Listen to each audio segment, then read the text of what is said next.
Hey guys, welcome to another edition of Rockin' H Woodshop, episode 2. We're on a roll today. We did episode 1 last week, now it's 2 this week. I should say that this little intro here has been taped in the future because as you can tell with my organized mess so far, the shop's done, minus the cabinetry of course, but I gotta get you caught up on how we got this far. And in order to do that, I kind of have to tape them way in advance and then come back to them later. You know what? Instead of me just rambling about what it is that you're going to see, why don't you just see it? And besides, I've been out here for a little bit longer than I should have, and my wife is cooking dinner, and I think it's going to be ready anytime soon, so I really need to hurry up and do what I need to do. So you guys start watching, and I'll catch you later. Drew, get in here and eat supper now. Gotta go, guys.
Now, one of the things I wanted to share with you is on how this mobile mini storage unit was brought to my property.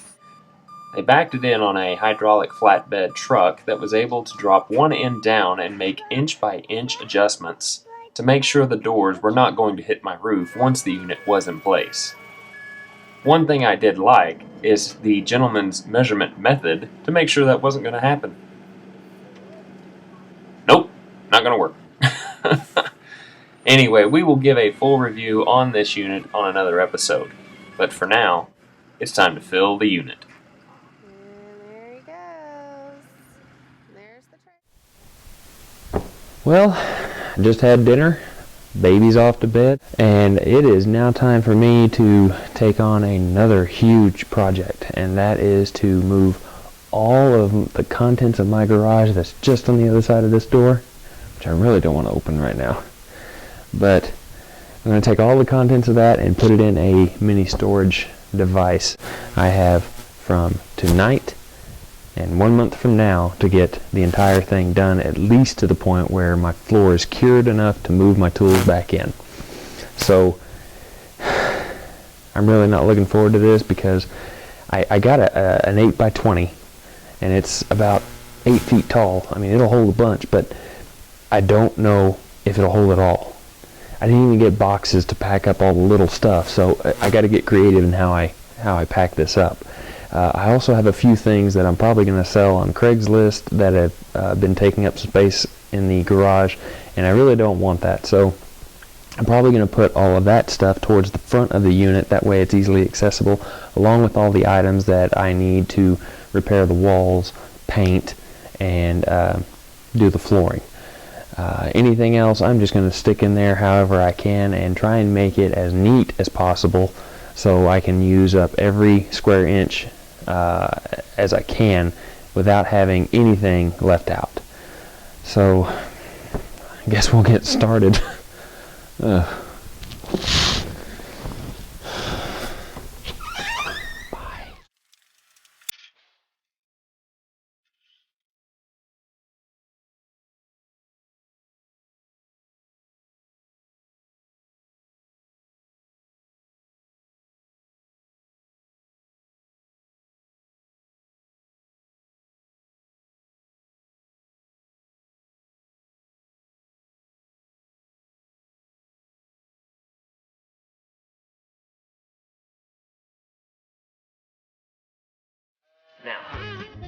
case you haven't noticed by now, there's a specific way to pack a mini storage unit that has no shelves.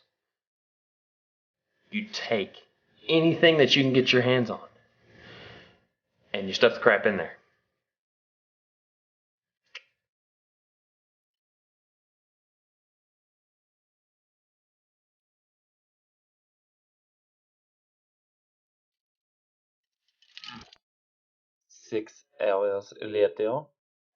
We're about a quarter of the way through the garage makeover.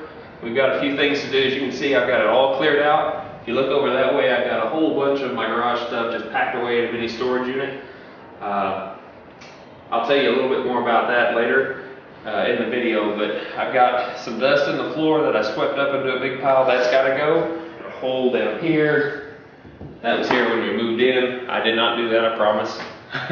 We'll patch all that up. We got to cover fuse panel with plastic, and we're also going to take off all of the electrical socket covers and paint around those without getting any paint on the socket itself. I've got a few electrical things to take off the ceiling and some screws, and we got to clean the walls with a broom, paint those a dark gray or kind of a light medium gray. The ceiling's going to get just a white color, just a little base color. I'm going to spray. So I'll show you some tips on how to clean the ceiling and get it ready for paint a little bit on later. So here we go. Now, all I did here was take a simple little shop broom that you can get at any big box store, and I just went to town.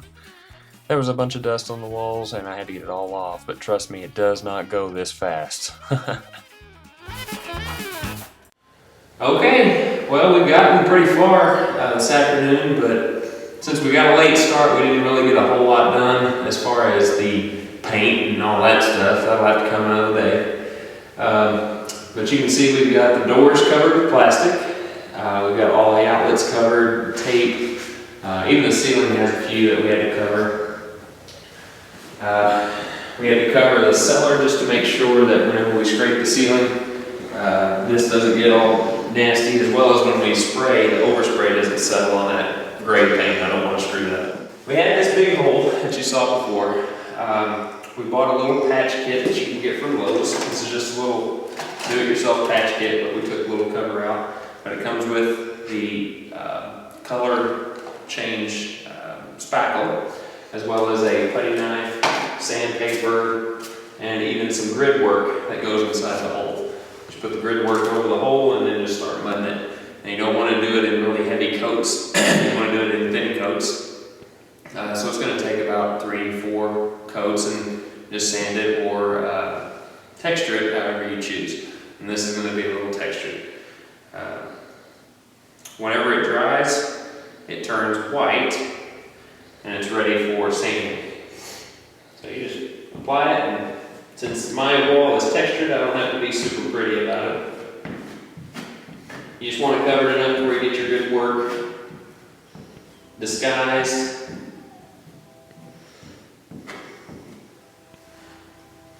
And what I'm going to do, texture, is just take a little t-shirt, just kind of wad it up however you want, and then just start pressing it into the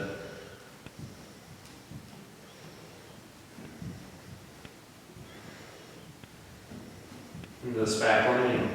Doesn't have to be deep.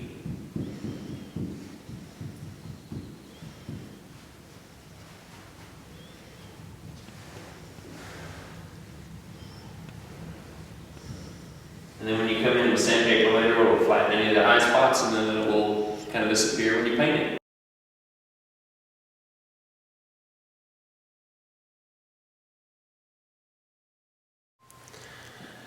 Hey guys, welcome to day 4, maybe, of the Garage Mahal makeover. I've got to do a little starting of the popcorn ceilings, and today I'm my own cameraman. So we're gonna do a little popcorn ceiling scraping, and then I learned last night that the normal way to scrape textured popcorn off of a ceiling is to spray it with water, let it soak, and then scrape it off. Problem with that is if you let that soak and you go to scrape it, it takes it down to bare sheetrock. And unfortunately, when they did this the first time, you can kind of see that it's been kind of half done and half not done. And the problem is that it still looks textured. And if I do it the normal conventional way, I'm going to take it all the way down to the sheetrock in this area, and over here is still going to look textured, which means I'd have to do the whole ceiling. And right now, that's just something I don't really want to do. So what I plan on doing is just taking a paint scraper and then just going at it without it even being wet. Problem is that's going to create a lot of dust. So it's wise to wear a dust mask and some eye protection when you do this, because you definitely don't want to breathe that stuff in. Now, under any normal circumstances, you might think this would come off pretty easily, and it will, as long as you have the right tool. In my case, I had a plastic putty knife, which was the wrong tool. It tended to break and snap as I was running it over the popcorn, but I still went with it. It was a little frustrating, but it worked. But if you had yourself a good quality metal putty knife, it will come off rather easily. So just take your time, and your technique will get better as you go. But don't get frustrated. I know I did.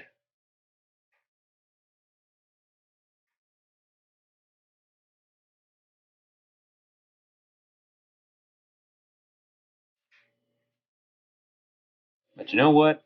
When I got done, it felt pretty good. At least I can put my arms down again.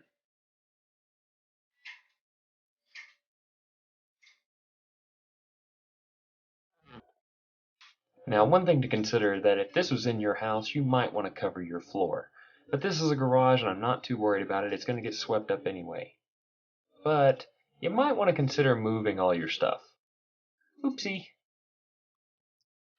Now, you could have chosen done this the conventional way by spraying it. I have a little sprayer right there. That most definitely could have got the job done, but like I said, they had done this prior, just scraping off the popcorn, and when you do that, it leaves a textured surface. So this is kind of like the redneck way of getting a textured ceiling without the textured cost. That's about it. It is ready for paint as far as I can tell. So I'm going to break out the sprayer and primer paint, and we'll get busy.